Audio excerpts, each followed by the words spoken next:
In today's video, I'm going to teach you how to add emotions to your voiceover in Murf AI.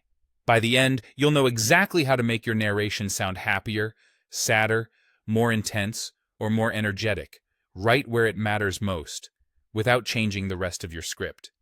Start by logging into your Murf AI account and opening the project where you want to add emotion.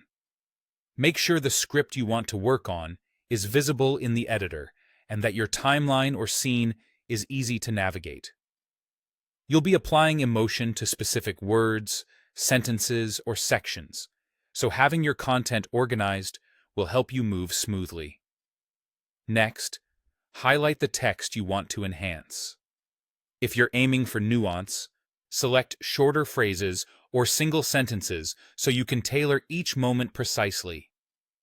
This is especially helpful when a paragraph shifts tone, like moving from calm narration to an excited announcement. With your text highlighted, look for the emotion or tone setting in the interface. It's usually within the voice settings panel or tucked under advanced options. If the panel is collapsed, expand it so you can see all available controls.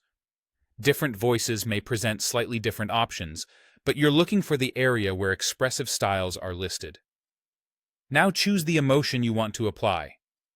Common options include happy, sad, angry, and excited.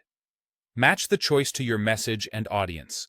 For example, happy can add warmth to a welcome line, sad can soften a reflective moment, angry can emphasize urgency or frustration in a quote, and excited can bring energy to a call to action.